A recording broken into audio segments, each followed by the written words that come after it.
The morning sky over the airport was a dull slate, soft clouds flattening the sun into pale gray. Inside the terminal, nothing slowed. Screens blinked with delays and gate changes.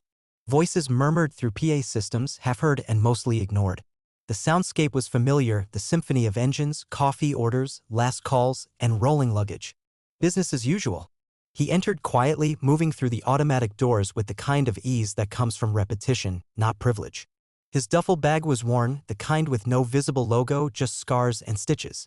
His jacket hung comfortably over one shoulder. Every motion unhurried. Intentional. He passed the kiosks. Ignored the lounge. He didn't need the lounge. He wasn't there to be seen. Just to get somewhere. His boarding pass was simple. Paper. Folded twice and kept in his pocket like a receipt. First class, 1A. As he approached the gate, the line was already forming. Early boarders clutched their premium cards like totems. A woman in designer heels checked her smartwatch, lips pursed in irritation. A suited man stood tall, coat folded over his arm like a banner. Everyone had somewhere to be. He waited behind them. When the attendant began calling Rose, she paused when she saw him. Her gaze flicked over his face, then his shoes, then the boarding pass in his hand. She didn't say anything outright, just that tightening of posture, the slight change in her voice.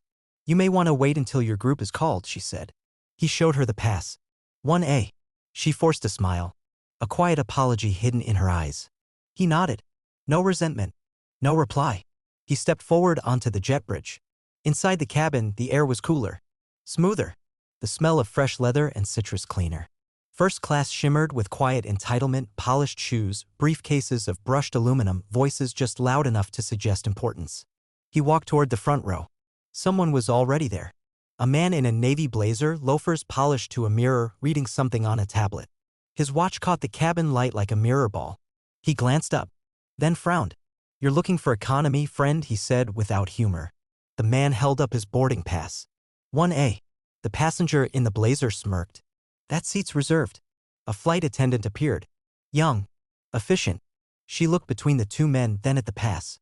Something passed across her face, not disbelief. Dismissal. "Sir, I believe you may have been upgraded by mistake. This gentleman is one of our Platinum Elite members." He didn't argue. He reached into his jacket. Removed a thin folder. Inside it, papers. No fanfare. No drama. Just signatures. Seals. Numbers. She read the first line. Then stopped. Her mouth didn't open again. The blazer-wearing man looked confused. She tried to explain, but words didn't land. Because suddenly, the man they had dismissed was no longer an intruder in their curated space. He was the authority they hadn't seen coming. He didn't raise his voice. Didn't flash a badge. Didn't demand anything. He simply waited. The man in the blazer stood up slowly. Without a word. He moved to another seat. Not escorted, just undone. The owner sat in 1A. Placed the folder gently in the seat pocket. Looked out the window as the pushback began. Outside, ground crew moved in practiced silence. Inside, no one said his name. But everyone remembered his face. The plane rose through layers of soft cloud, its engines humming like a vow. Outside the windows, the world shrank into fields and highways, melting into a blur of geometry and light. Inside, the first-class cabin settled into silence, not peace, but a tense, wordless stillness. No one spoke to him. Not the man who had taken his seat. Not the attendant, now pale and polite. Not the other passengers whose glances flicked between curiosity and restraint. He sat calmly, the way one might in a waiting room or a chapel. His posture unshaken. No gloating. No gestures. Just stillness practiced over a lifetime of being underestimated. A hot towel arrived slightly later than the others. He accepted it with a nod. Not gratitude, acknowledgement. The gesture said more than 1,000 apologies could. The man in the blazer stared at the seatback screen without blinking. His wine remained untouched. The hours passed. Somewhere over the Great Plains, a few brave glances returned to him. Some passengers began to whisper, subtle, behind menus and phones. They searched his face for clues. Tried to recall if they'd seen it before. If he had been someone, a CEO, a founder, a philanthropist with a press team. But no headlines came to mind. Because he didn't perform power. He just carried it. And people weren't used to that. Back in the galley, the crew rotated in hushed confusion. One of the attendants retrieved the folder he'd set in the seat pocket. Scanned the letterhead, the embedded logos, the silent authority of ownership. It wasn't forged. It wasn't a stunt. The paperwork wasn't just valid. It was final. The documents didn't just mark him as a shareholder. He was the majority owner, the controlling hand, the reason they all had uniforms, wings, and flights to board. But he hadn't led with that, because people like him, who'd built their influence in silence, didn't need to be announced. They needed only to be remembered. When the plane landed, no one rushed to unbuckle. Not in his row. Not in the one behind. A quiet tension filled the aisle. The captain, informed mid-flight of who had joined them, requested to greet him personally. The door to the cockpit cracked open. He waved it off, respectfully. He exited as he entered, quietly. No entourage. No step and repeat. No limousine waiting. Just a well-worn coat, a neutral duffel, and footsteps that didn't echo, because they had nothing left to prove. By the time the next flight boarded that gate, his name had spread without ever being spoken. The man who sat in 1A and shifted the room by breathing. The airline's headquarters stood far from the runways, glass and steel rising out of landscape geometry, manicured to mirror stability. Inside, the walls carried history, framed photos of aircraft launches, ribbon cuttings, executives shaking hands with politicians. Stories carefully curated to imply legacy. But none of them included him. Not because he hadn't been part of it. Because he had arrived too quietly to fit the frame. Years ago, he had bought his first shares anonymously, through shell firms and silent partnerships. Not to control, to protect. He'd watched the airline shift over time, from service to spectacle, from people to prestige. Eventually, he had accumulated enough to own it. But he had never entered the boardroom. Until now. He walked through the front doors like any other visitor. No badge, no assistant trailing behind. The receptionist offered a scripted greeting, unaware she was speaking to the man who approved the payroll. He nodded once, then stepped into the elevator. At the top floor, the board was in session. PowerPoints flickered. Words like quarterlies, tier segmentation, and shareholder optics echoed against walls that never heard humility. He entered without introduction. Some glanced up. Most didn't, until the head of the table turned, brows folding in faint irritation. Pause followed. Then confusion. Recognition arrived last. He said nothing. He opened a folder, the same one that had once rested quietly in a seatback pocket. This time, its contents were placed flat on the conference table. A list, a statement, a directive. He didn't speak about metrics. He pointed to policy, seat allocation, staff treatment, customer profiling. He highlighted the moments they had forgotten, when people stopped being passengers and started being problems, when assumptions replaced attention, when uniforms became armor. They asked if this was about the incident. He didn't reply, because it wasn't. It was about everything that came before it, and everything they ignored after. One by one, the room adjusted, not because of what he said, because of what he didn't have to. By the time the meeting ended, initiatives were suspended, training materials recalled, legacy seating rules reviewed. His directives didn't read like mandates. They read like reminders of who the airline was meant to serve. He left without waiting for consensus, because ownership wasn't about control. It was about responsibility. Later that day, at a small regional terminal, a family of 4 was allowed to pre-board without being asked if they could afford the upgrade. A woman in worn sneakers was offered a drink without side-eye.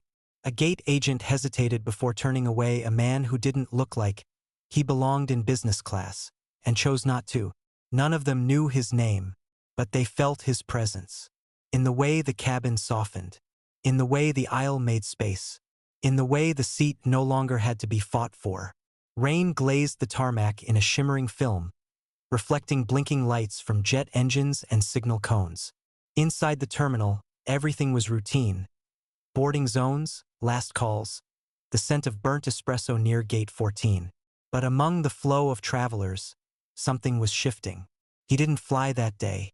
He walked the concourses, not with ceremony, not for inspection. Just walking, slow, observant, listening. Gate agents didn't know who he was, but those who had heard whispers noticed. A few turned more careful with their tone. A couple adjusted their posture. One supervisor nudged a junior employee who had started to roll their eyes at a confused elderly man. He didn't correct. He didn't intervene. He just stood close enough that truth couldn't hide. At the crew lounge, he paused to read the bulletin board. Messages tacked under plastic. Shift trades, union updates, a photo of a retiree with 28 years of service. A post-it note caught his eye, a scrawl from a flight attendant. "We take care of them. Who takes care of us?" He took it down. Not to erase it, to carry it. Outside, a long-haul flight to Jakarta was delayed. The flight deck had gone dark, and passengers filled the gate seating like a tide. A man in an expensive overcoat argued at the counter. Not loudly but sharply, the kind of sharpness that cuts only downward. He pointed at the seat map, said words like status and elite and my time. The agent nodded too quickly, apologized too easily. The man watched from 10 feet away. When the customer stormed off, he stepped forward, said nothing. Just placed a folded paper on the counter. Card with no title, just his name. The agent looked once, then twice. Recognition dawned. Not as fear, as relief. He didn't need to say anything. She knew she was seen. Later that night, he returned to the office. Not the headquarters, not the marble lobby. A side building near the maintenance hangars. Fluorescent lit. No carpet. A corkboard pinned with shift schedules and coffee coupons. He sat with mechanics. He asked for nothing. He listened. They talked about engine hours, underpaid overtime, the policies no one upstairs bothered to revise. He wrote it all down. When he left, one of the men asked quietly if he was someone. He smiled small, real, and walked out. The next month, the airline changed its maintenance policy. No press release, just raises, new gear, a better heater in the hangar, and a note, and signed, posted to the bulletin board. "You take care of the wings. We take care of you." At another terminal, a woman stepped onto a plane holding a wrinkled boarding pass, eyes scanning the numbers. A flight attendant offered her help before she had to ask. Another passenger moved seats without complaint. A child next to her was offered apple juice before they even took off. No one knew the owner was on board, because he wasn't. But the culture he'd built was. The annual aviation summit brought together the usual constellation of executives, analysts, and brand architects. Suits moving through hotel lobbies with curated charm and practice soundbites. Every panel had a title. Every keynote had a sponsor. Every sentence felt like a transaction. He wasn't on the schedule. His airline had declined to send representatives. Yet he was there, unannounced. Not in a luxury suite or conference hall, but seated in the rear row of the small breakout sessions, the ones about ground crew safety, customer recovery, fuel efficiency in underserved regions. Panels nobody photographed. He sat still, listening, taking notes in a small black book. Between sessions, he walked the perimeter. Never approached the journalists. Never stopped for name badges. When asked who he was, he responded with a nod or silence. The curious ones tried to Google him. They never found more than a few untagged mentions. In one session, an executive from a competing airline scoffed at the idea of overcorrecting for passenger perception. He chuckled as he told the room, "We don't sell feelings. We sell time." The man in the last row wrote that down. Later that day, a report was circulated internally at his airline. It wasn't a press memo. It was a checklist, a series of questions. Did the customer leave calmer than they arrived? Did our team feel protected during conflict? Did we make space for dignity, not just payment? No signature at the bottom, but the language told everyone who wrote it. Meanwhile, change continued to ripple without announcement. At 37,000 feet, a senior flight attendant told her new hire not to ask what seat someone paid for, to watch how they carried themselves and respond accordingly. "Not everyone dresses up to fly," she said. "Some people build the runway." A gate agent paused before turning away a teenage boy trying to board with a torn pass. She helped him print a new one. No lecture. No sarcasm. Just presence. They didn't know the man who owned the airline had passed by their gate 2 days before, but they acted like he had. That weekend, he returned to a small airstrip where his career had first taken off decades earlier when he'd loaded baggage and refueled commuter planes in exchange for simulator time. The terminal hadn't changed much. He walked the cracked pavement, now wearing boots that still bore the same humble shape. Inside, a young woman was training for dispatch. She didn't recognize him, but he watched her work, her timing sharp, her voice steady, her instincts already tuned. He waited until she stepped away, then left an envelope on the counter. Inside, an invitation. A direct hire letter. A full scholarship to finish her training. No recruitment page. No HR meeting. Just belief. As he walked back to his car, a boy watched him from the other side of the fence, eyes wide as planes lifted against the sky. He tipped his head toward the kid. Because one day, someone would try to stop that boy from sitting in a seat with his name on it. And he wanted the world to be ready when it happened. The sun broke through low clouds, casting gold across the airport tarmac like paint spilled from the sky. Inside the terminal, the morning rush stirred, sleepy eyes, tight timelines, muted calls for boarding. The movement was constant, familiar, unthinking.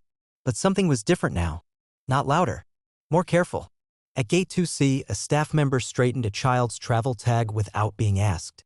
At Gate 17A, a boarding agent waved through a woman with a torn passport cover after confirming her reservation without the usual suspicion in her voice. No one announced why. No one traced it back. But the culture had changed. And the man responsible for it watched from a window near the far end of the concourse, hands in his coat pockets, invisible by choice. He stood still, just beyond the crowd where passengers crossed without noticing. He didn't need recognition. He was watching something take root. A plane lifted into the sky, not the latest model, not the fastest, but one that had carried stories. It had held couples on their last trips, families on their first, strangers who became memories. It also carried his seat. 1A. The one they once said wasn't his. Now it had no nameplate. But everyone knew it was his. Across terminals in cities he never visited, staff whispered the story. Sometimes misquoted. Sometimes exaggerated. But always true in the way that matters. They said he bought the whole airline just to sit down. But it wasn't about the seat. It was about what the seat represented, who got to sit there, and why. One day, a new hire asked her trainer if the story was real. She didn't answer. She just nodded toward the nearest passenger in line. A man in boots and a windbreaker holding a handwritten boarding pass with quiet hope in his eyes. They gave him 1A. No questions. No assumptions. Just belief. At headquarters, a wall of founder portraits stood above a row of glass offices. But one frame was intentionally left empty. Not by mistake, by request. The plaque below simply read, "The seat doesn't make the person. The person makes the seat." And in a quiet hangar across the runway, the man who built the truth loaded 2 boxes into a cargo hold, volunteer supplies bound for a relief zone. No cameras. No headlines. Just work. Just hands. Just legacy written in things that fly. He didn't stay long.